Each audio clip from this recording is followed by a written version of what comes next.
क्या स्तुति गा रहे हैं भीष्म पितामह? ठाकुर जी से कह रहे हैं, ठाकुर जी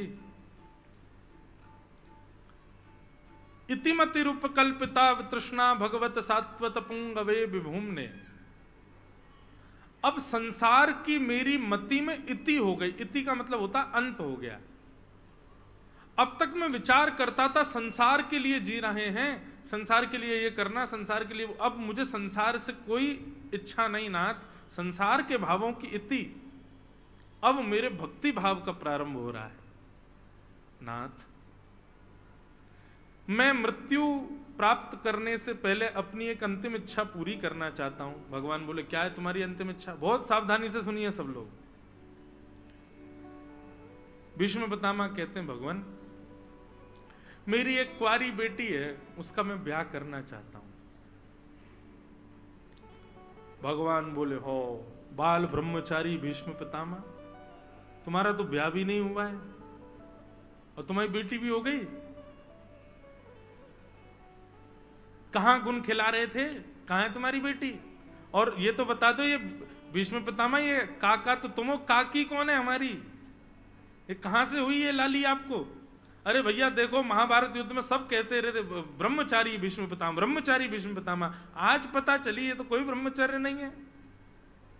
चलो भीष्म पितामह, हम किसी से नहीं कहेंगे, बताओ तुम्हारी बेटी कहां है, कौन है और उसका क्या करना है, उसका ब्याह करना है? ठीक है, हम कराएंगे, बताओ कैसे क्या स्थिति है। भीष्म पितामह बोले, ज्यादा अपने मन में ख्वाब में कुछ भी मत सोचने लग जाइए। ठाकुर जी बिना ब्याह के एक बेटी आपने पूरे विश्व को दे रखी है। बिना ब्याह के एक बेटी हम सबके पास है। भगवान बोले, कौन सी? बोले, मति, बुद्धि, हमारी बेटी है। भीष्म पितामह की बात सुनकर भगवान बड़े ऐसे, अच्छा इसकी बात कर रहे हो? बोले, हाँ। बोले, बेटी क्यों है? बोले, बेटी इसलिए क्योंकि बेटी का स्वभाव क्या होता है? अपनी इच्छा पिता से पूरी करवाना। पिताजी मुझे ये चाहिए, पिताजी वो चाहिए। पिता, मां का प्रेम बेटे से ज्यादा होता है, पिता का प्रेम बेटी से सहज होता है, ये निश्चित है। तो जितनी भी माताएं यहां बैठी हैं, उनकी मति उनका बेटा है और भाई लोगों की मति जो है वो उनकी बेटी है। Cross connection. तो भीष्म पितामह कहते हैं, मैं अपनी मति रूपी बेटी का ब्याह करना चाहता हूं। भगवान बोले, वाह, मतलब एक होती है सीधी बात, मैं आपको अपनी मति देना चाहता हूं, ऐसा नहीं कह रहे हैं भीष्म पितामह। भीष्म पितामह का लहजा देखो, भीष्म पितामह का तरीका देखो। हे ठाकुर जी, मैं अपनी मति आपको अर्पित करना चाहता हूं। देखो, चावल दाल तो सब बनाते हैं, सबको आता है, लेकिन उसमें वेरिएशन लाना, कोई माँ उसमें बढ़िया कुछ अलग करे। अब दाल तो दाल है, एक सी बनती है सब जगह, लेकिन कोई, अब आपके यहाँ की तो बड़ी विचित्र है, हमने पहली बार खाई। कल भैया लाए हमारे रसोईया बाबा, बोले, महाराज जी ये दाल है और ये खट्टा है। मैंने कहा, है इसका क्या मतलब? बोले, ये रसायन खट्टा जो है ये दाल में डालना है, मिलाना है, फिर खाना है। अच्छा, ये आप लोगों के लिए ऐसा लग रहा हो कि भाई हमारे यहाँ तो ऐसे खाते हैं, हमारे यहाँ नहीं खाते ऐसे।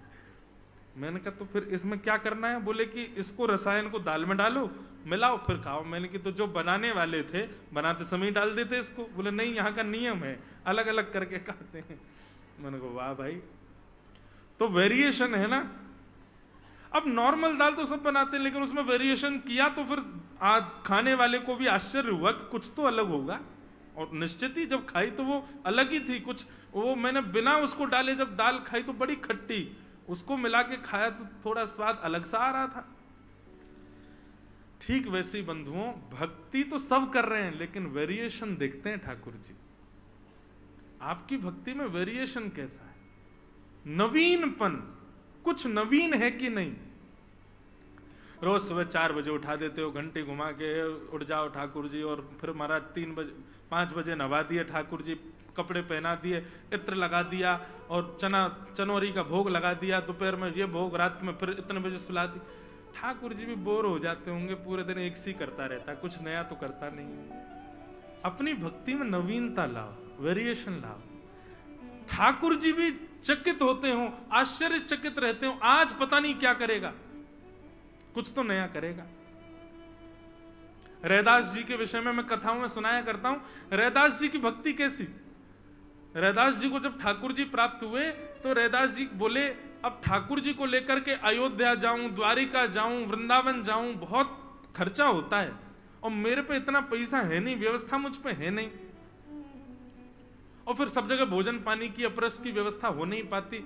रैदास जी बोले क्या करूं, ठाकुर जी को घुमाने का बड़ा मन है। तो रैदास जी ने क्या किया, अपने घर के चारों ओर अंदर कागज में लिख लिख करके धामों के नाम, ये अयोध्या, ये श्रीरंगम, ये तिरुपति बालाजी, ये वृंदावन, ये जगन्नाथपुरी, ये द्वारिका धाम, ऐसे करके पर्चियों में लिख दिया। और बीच में ठाकुर जी की चौकी थी, ठाकुर जी को रोज श्रृंगार करते सजा धजा करके, और फिर ठाकुर जी के, ठाकुर जी बताओ कहां चलोगे घूमने, अच्छा अयोध्या चलेंगे। सोई ठाकुर जी चौकी उठाते, 4 बार ऐसे परिक्रमा लगा के फिर अयोध्या जहां लेकर वहां बैठा देते। आहा ठाकुर जी देखो कैसे सुंदर अयोध्या में श्री राम राजा सरकार विराज रहे हैं, संत महापुरुष अपने हाथ में सुंदर करताल लिए राम जी का मधुर कीर्तन कर रहे हैं, सरजू जी कितनी सुंदर बह रही हैं, कितना आनंद आ रहा है। ऐसे भाव से ठाकुर जी को तीर्थ ले जाते थे। आप कहेंगे महाराज जी ऐसे तो भाव से कुछ भी होगा, लेकिन नहीं, रैदास जी के भाव को स्वीकार करते थे। और उसका प्रमाण कब हुआ कि एक बार जेठ का महीना, भीषण गर्मी, और रैदास जी ने अपने ठाकुर जी को सजा धजा करके बोले ठाकुर जी बड़ी गर्मी हो रही, चलो बद्रीनाथ चल रहे हैं। और जैसे ही ठाकुर जी की चौकी ले जाकर के बद्रीनाथ जहां लिखा था वहां रखी, तो रैदास जी के गांव में बर्फ गिरने लग गई।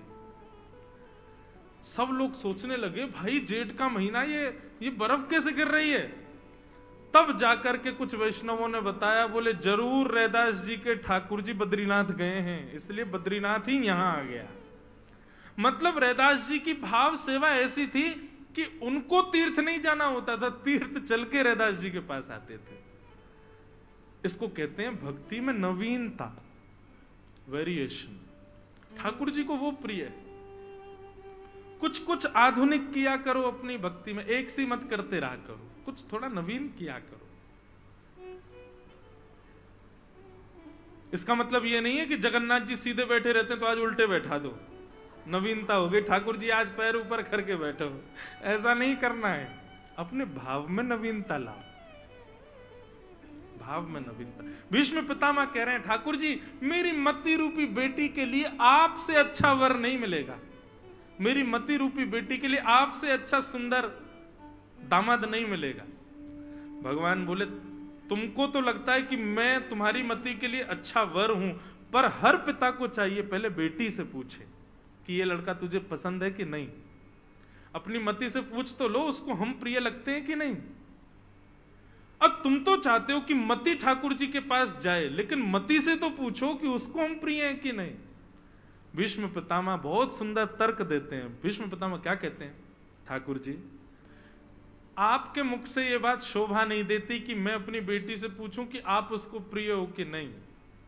बोले क्यों? बोले आपका रूप कैसा है पता है, राक्षस भी मोहित हो जाते हैं आपके ऊपर। त्रिभुवन कमनम तमाल वर्णम रविकर गौर वराम वरम दधाने। ठाकुर जी कोई एकाध व्यक्ति की बात नहीं है, तीनों भुवन आपके ऊपर न्योछावर हैं, इतने सुंदर हो आप, इतने सुंदर हो नाथ, तीनों भुवन आपके ऊपर न्योछावर है। आहा कैसे हैं ठाकुर जी?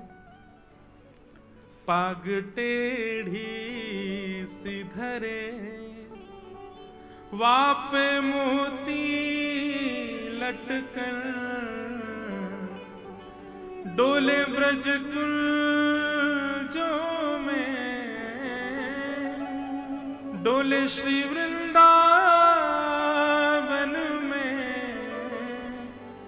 झूम के राधर मन, पाग टेढ़ी सिधरे।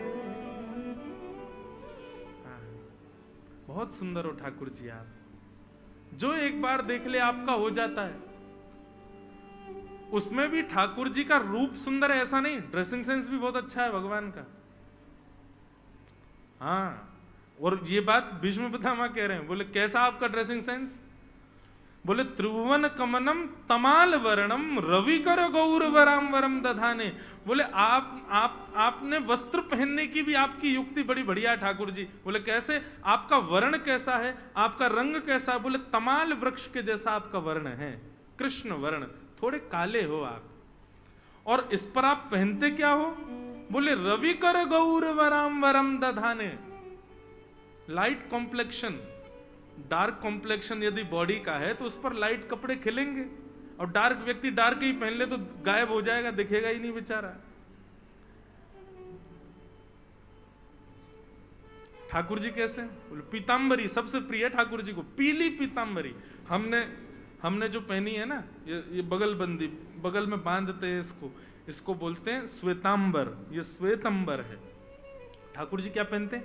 पीतांबर। पीतांबर पहनते हैं। क्यों? क्योंकि ठाकुर जी को लगता है हमारा कॉम्प्लेक्शन डार्क है, तो इस पर लाइट कपड़े पहने तो खिलेंगे, अच्छे लगेंगे। भीष्म पितामह यहां वर्णन कर रहे हैं स्तुति में कि नाथ, एक तो आप सुंदर, ऊपर से आपका जो वस्त्र पहनने का जो आपका ढंग है ना, जो चैन है ना, वो भी मधुर है ठाकुर जी। आप बहुत सुंदर वस्त्र पहनते हैं। मेरी बेटी को तो आप बहुत प्रिय हो, मेरी बेटी आपसे ब्याह निश्चित करेगी, बस ठाकुर जी आप हां कर दो। अभी विनय पत्रिका नहीं है मेरे पास, कल सुनाऊंगा। एक पद है विनय पत्रिका में गोस्वामी तुलसीदास जी महाराज का, वो इसी भाव को परिलक्षित करता है। भीष्म पितामह ने ठाकुर जी के आगे ऑफर किया है अपनी मति को, लेकिन अब क्या कह रहे हैं कि आप स्वीकार करो मेरी मति को। मतलब वो विनय पत्रिका अभी होती तो मैं सुना था, गोस्वामी तुलसीदास जी का उसमें पद है। उस पद में गोस्वामी जी क्या कहते हैं? ठाकुर जी आपने हम पर बहुत बड़ी कृपा करी है, पर एक कृपा और करो। बोले कैसे कृपा करें? तो गोस्वामी तुलसीदास जी कहते हैं, बोले मन है मछली, मन है मछली, और ये मछली संसार के विषय भोगी रूपी तालाब में तैर रही है। ठाकुर जी बोले अच्छा, मन रूपी मछली विषय भोग रूपी तालाब में तैर रही है, हम ठाकुर जी बस आपसे एक कामना करते हैं। बोले क्या? बोले मछली पकड़ने वाले बनकर के आप आ जाओ, और सुंदर अपनी कृपा रूपी डंडी लंबी करके उस पर कांटा धागे में डाल करके आप कांटे को विषय रूपी तालाब में फेंक करके और बैठे रहो, प्रतीक्षा करो। बोले कब तक प्रतीक्षा करूं?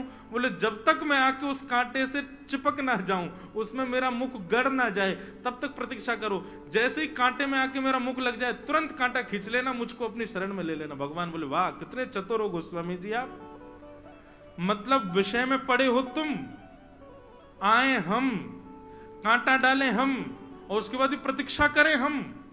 कांटा डाल के रखो, किसी दिन आके मैं टकरा जाऊं तो मुझे खींच लेना। वाह अद्भुत है भैया ये पूर्वाचार्य हमारे गोस्वामी जी आदियों के भाव ऐसे ही ठोरी मिल गए ठाकुर जी इनको। आप यदि ये सोचते हो कि आपकी तरह माला जप करके, आपकी तरह 3 बार सेवा करके, आपकी तरह कथाएं सुन के, तिलक लगा के ठाकुर जी प्रसन्न हो गए, नहीं, इनके भाव तो देखो आप, इनकी भक्ति में वेरिएशन तो देखो आप, इससे प्रसन्न होते हैं ठाकुर जी। बात सीधी है कि मुझे मेरी मति चढ़ानी है, लेकिन भीष्म पितामह सीधे तरीके से नहीं कर रहे हैं, इस तरीके से ठाकुर जी को प्रस्तुत कर रहे हैं, वही तो प्रिय है ठाकुर जी को। भगवान बोले अच्छा भीष्म पितामह